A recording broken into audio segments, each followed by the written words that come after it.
So the first question, which I love, is what is your three-minute elevator speech about unity? Anybody in here struggle with the 3-minute elevator speech about unity? And then it goes on, why should a person join or check it out? So my 3-minute speech about unity would be, which I do often as my welcome. So you can go back and watch the welcome. It is a little bit like a 3-minute elevator speech. We're a community that's anchored in love. And that what makes us unique is that we are grounded in the awareness of each person's innate divinity. That we move from an awareness of wholeness, not brokenness. And that we know that each person has the capacity within them to be able to show up as their most divine self. And so what we do at Unity is we offer practical practices. We offer teachings and tools that enable each of us to show up as our most divine, most authentic self. And then the tagline on that is that so that we are not only living a more fulfilled and joyful life personally, but so that we are enabling that fulfillment for everyone on this planet.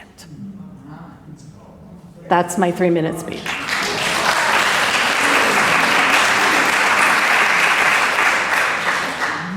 Which can also, so that's why people should join, right? Because we've got room for everything here.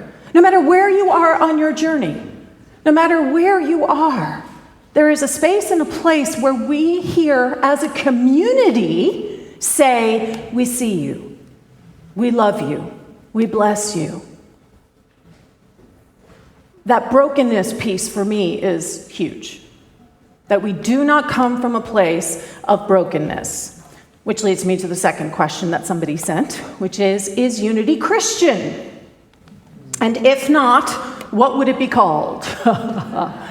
Whew, okay, so this is a very loaded question. There is no, I'll be totally honest with everyone, there is no cohesiveness within Unity. There's pretty much 2 camps around this. There are people who are very attached to Unity's Christian identity.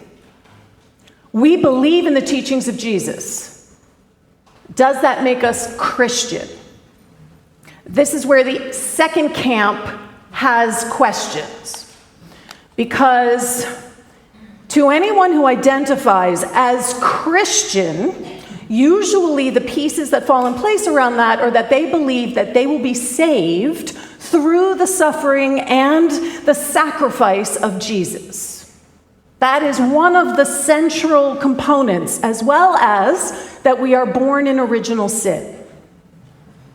Go back to my first statement about what unity is. So it is not that we're not Christian, but if someone comes here expecting a Christian philosophy, are they going to be disappointed? They are. And so for me, it's really a matter of trying to be clear about who we are now.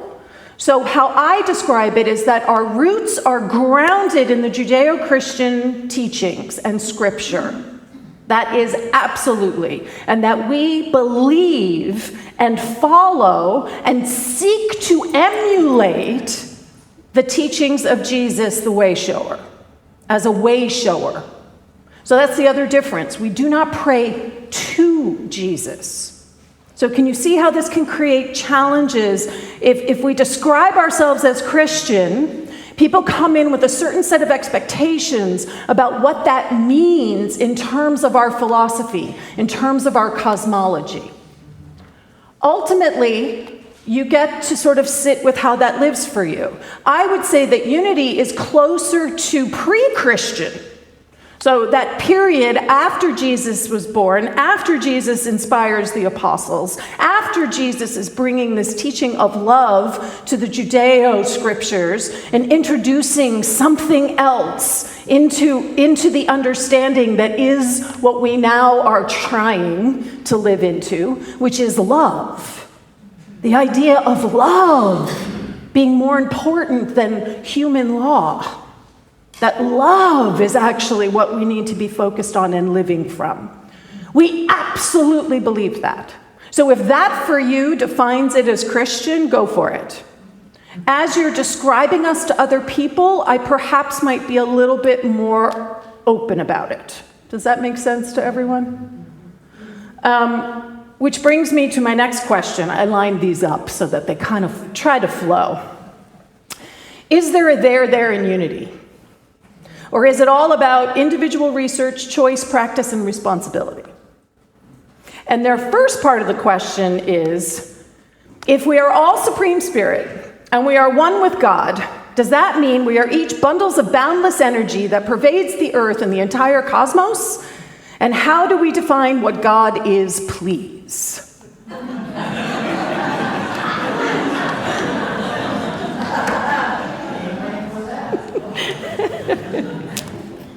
So what I would say is, this is like a dissertation, right? This topic here. If you haven't had a chance to watch my 5 talks on the 5 principles that I did in January, I would suggest you go and take a look at that, because I do dive into a little bit more about what does unity believe? How do we define God? What does that look like for us? In a nutshell, this person just asked if we were energy. And yes, we are energy. God is the thing before energy. Take a breath with me. God is the thing before energy. Energy is something that manifests in the world. God is something before that. God is the thing that is behind energy. Does that make sense to everyone? And we can't really understand it, so give it up.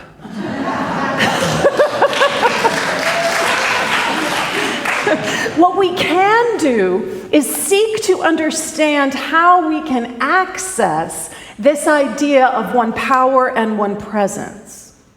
How we understand one power and one presence, that there is no separation. We live in a world of duality. How do we hold the larger picture that is bigger than duality? And that's one power and one presence. And that is really big. So what we often talk about in unity is our 12 powers. That's how we can try and understand God. We try to name it. We try to give it some sort of categorization. Is God beyond categorization? Yes. Is God a being? And this is that other space where unity differentiates itself from a lot of Christian theology. We do not believe that God is a being. We believe that God is beingness. And that is a huge distinction. Huge distinction. That we believe that God is beingness. And so how we access this beingness will change depending on what's happening in our lives. So I'm going to be starting a 12 Powers series next week. And I'm going to be doing 2 or 3 powers each Sunday, so that we can dive into how do we actually, in unity, try to understand the unnameable. How do we actually try to make the unnameable something that's accessible to us and useful? Because this is the thing that unity comes back to again and again and again and again. Is it useful? Does it enable you to live a more joy-filled life? Because wherever you are now in your understanding of God, and is this where you're going to be in 10 years? No.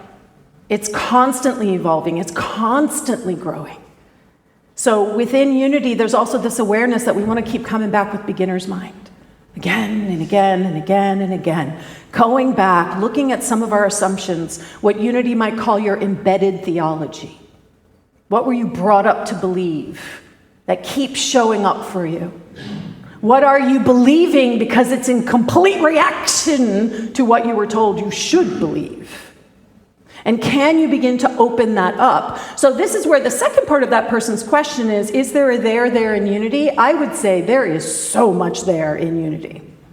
That in fact it's intimidating for people. There is so much there in unity that it is inviting us to own the divinity that we are, that we can't just abdicate our responsibility, that we're not just listening to me or to some other figurehead. And this is the second question, is it all about individual research, choice, practice, and responsibility? And I would say, isn't that kind of the there of unity? That the fact that you are divine, the fact that wisdom, that innate knowing, the knower that knows is a term that we often use in unity, is you.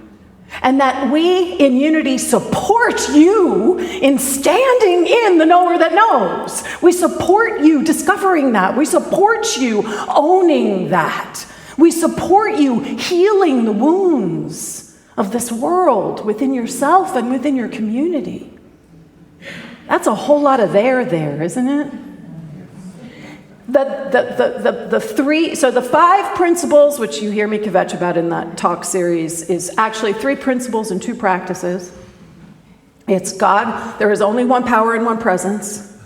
We are divine, and that we have the power to create because we are divine. And that, to me, is a whole lot of there. So, question number 5. I very much appreciate that unity has an interfaith orientation and respects the metaphysical underpinnings of so many religious traditions and incorporates spiritual practices from many of them. However, I notice that when a serious life challenge occurs for me, not something everyday-ish, when big challenges come up, I can feel insecure and anxious about what practice to use in my dark hour. What is Unity's go-to recommendation in times of trial? Now, is that a great question? So what I would say is that Unity is not actually interfaith. Take a breath with me. I am an ordained interfaith minister, so we are not actually interfaith. What we are, perhaps, is trans-denominational. That we are open to wisdom wherever that wisdom shows up. But we are still holding it within Unity's framework. One power, one presence. I am divine. I am a creator. Those never waver. And not all faith traditions believe those 3 things. So while we may be using beautiful chants that clearly come out of a different tradition, we are holding it within the context of Unity's belief system. Is everyone with me? We often will say that Unity is open at the top, meaning that Charles and Fillmore, so Unity is over 140 years old, which we're a baby, right, compared to the other faith traditions. We're babies. And so do we think that Charles and Myrtle, as brilliant as they were, as insightful as they were, that they got everything right? So we're open at the top, meaning that as new information comes, as we are exposed to different perspectives and different understandings, that we absolutely are growing and evolving and expanding and saying, there's truth there. What I would say is that Unity aligns with the mystical traditions of almost all faith traditions. Yes. We align with the mystical perspective of Christianity. We align with the mystical perspective of Sufism. We align with that which is not being literal. That is something that Unity, we don't believe in the literal interpretation of Scripture. Whew, take a breath, everybody. We believe in the metaphysical understanding of Scripture, that it is an evolving roadmap to our discovering our true nature and knowing it and living into it. That's the thing. Put your feet to it. We are the voice, we are the hands, we are the feet of God. We really believe that. Is that a lot of there for people? Yeah. So what spiritual practices do we have that are central? Well, those are the second remember I said the 5 principles are actually 3 principles and 2 practices. So the 2 practices are prayer and meditation, right? And then living it. Living the first 3 principles. So when you find yourself overwhelmed and in those dark nights of the soul, anybody in here have one of those? I've had a history of dark nights of the soul. And in that process, what I have discovered is that every time I come out of that dark night of the soul, there is more light, there is more joy. I have worked those first 3 principles. I have integrated them more fully into my being, and so I'm able to live more freely. I've healed something. The entire world is trying to tell you that you are broken. The entire world is trying to tell you that you are not enough. The entire world is telling you that you need to change and become something out there. And what Unity believes is you are already it.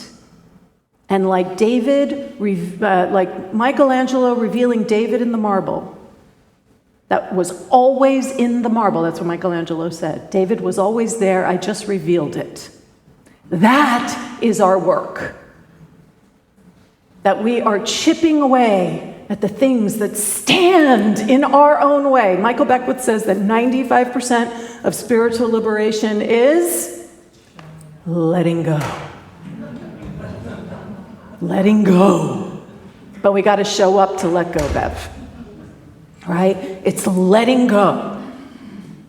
So the spiritual practices that are the foundation of Unity are meditation, and we're not picky about how you meditate. The idea of meditation is that it leads you to an understanding of the I am. Whatever works for you. We're not going to dictate to you how you're supposed to arrive somewhere. We are continually saying, this is the truth of who we are. How do you want to reveal that for yourself? So meditation, and then we do have a very specific form of prayer. Affirmative prayer is unique to Unity. I have said this before. I believe it is our greatest gift to the world. Because our affirmative prayer is not about petitioning an outside God to do something for us. And don't get me wrong, I have been on my knees petitioning an outside God to do something for me sometimes. There is no wrong way to pray. But what Unity offers is this incredibly developed, powerful transformational tool that is about naming and claiming the truth of who you already are. And meeting those parts of yourself that feel unworthy and not enough and believe what human race consciousness believes, and meeting it again and again with spiritual truth, with spiritual principle. One power, one presence. I am divine. I am a creator. What do I want to create? Do I want to create suffering in my own life? We can. We're really good at it. But we can also choose to create something else. So meditation and affirmative prayer. And we're coming up on World Day of Prayer in September, so I will be doing a talk on affirmative prayer. I will be offering a class through Unity World Headquarters in October. A couple of you have already taken that class with me.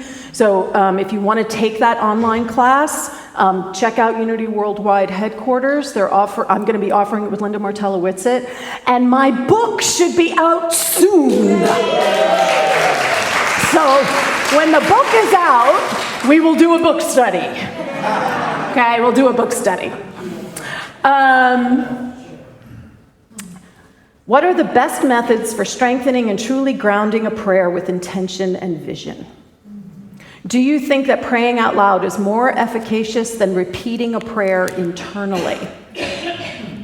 Do you think that organic, inside-out, original prayers are more valuable than repeating the same prayer or affirmation over and over again? And if so, how does one avoid personifying God when one has childhood and ancestral programming around that. Okay, another dissertation, right? But let me say this, that and for the person who said, is it all about personal choice? Play around with it. Explore. I have tried to do affirmative, I've been practicing this for a long time. I teach this. I live affirmative prayer. Affirmative prayer literally saved my life. It enabled me to come out of one of the darkest nights of the souls that I would have ever experienced.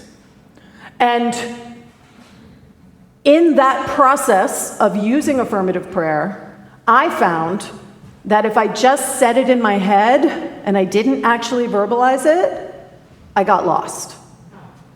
The old stories would start to come in. The old tapes would come in because somehow the mind just wants to go where the mind wants to go.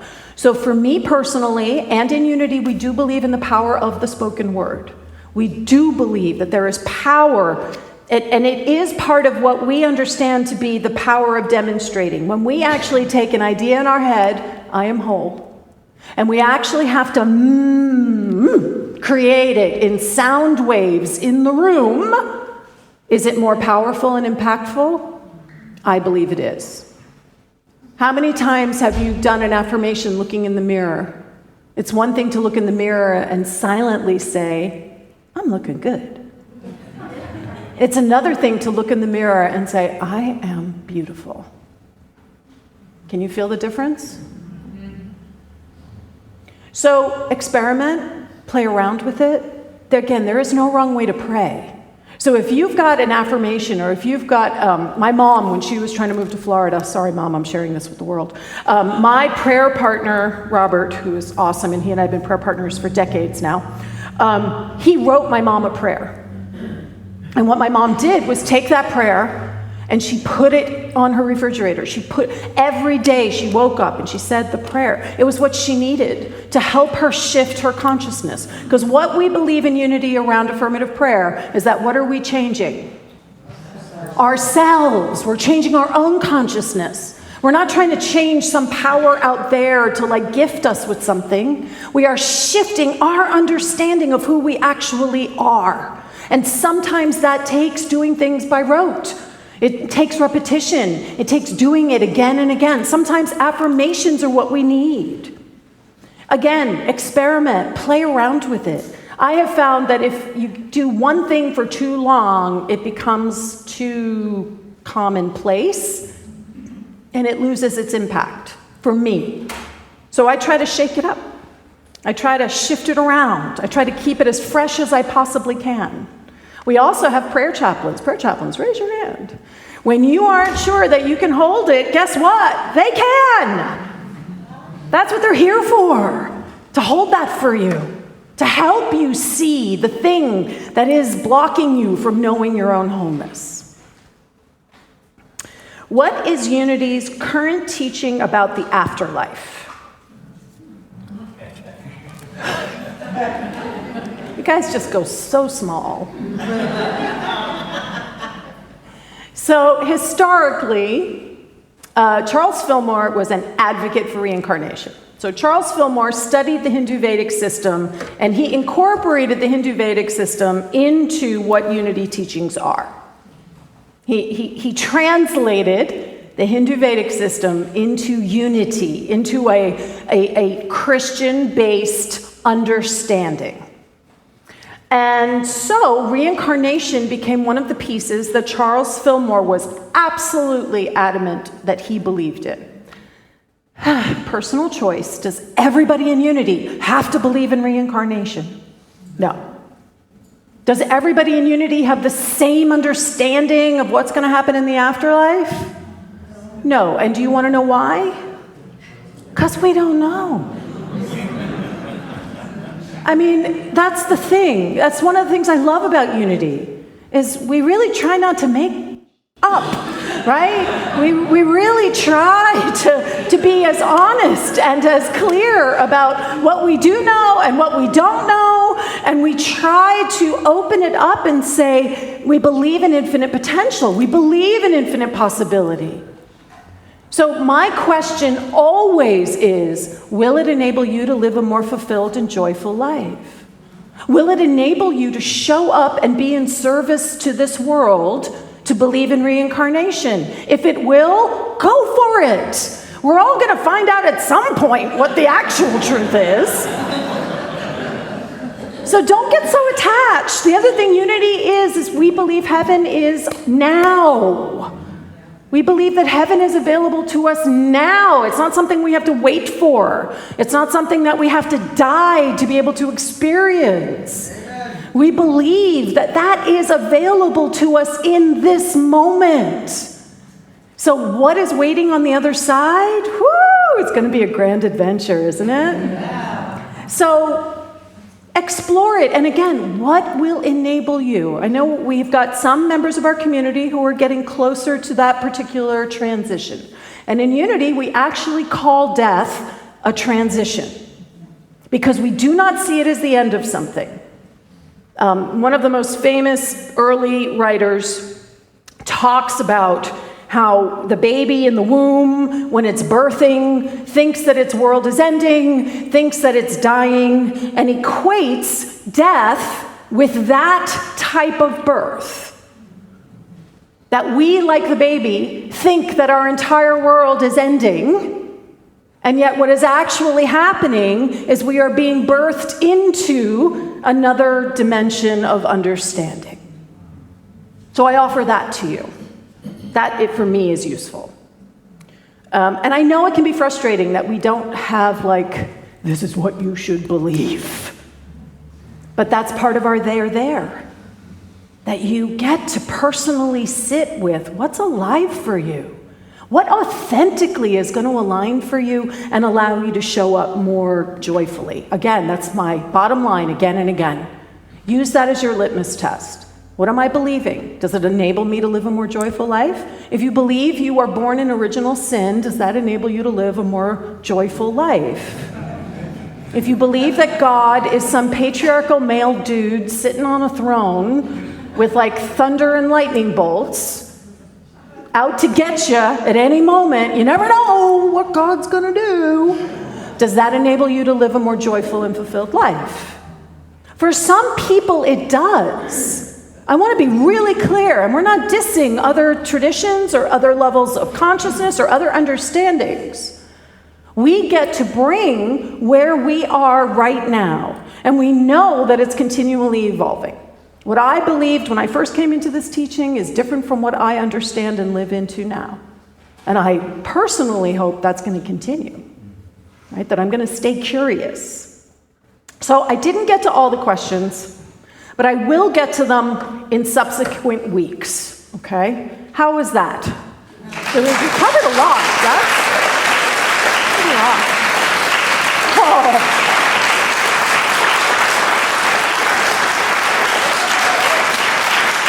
And I love you guys. Let me say this too. If you have burning questions like that, come make an appointment to meet with you. I hear people say to me all the time, oh, you're so busy. I don't want to be one of the people that adds to what you have to do. This is my job. This is my job. And I love this part of my job. It's like my favorite part of the job. So please enable me to do this part of my job. So let's do this affirmation together. I'm going to say it first, and then you'll say it after me. I choose to stay curious, opening my mind and heart to new possibilities. I choose to stay curious, opening my mind and heart to new possibilities. Okay, here we go.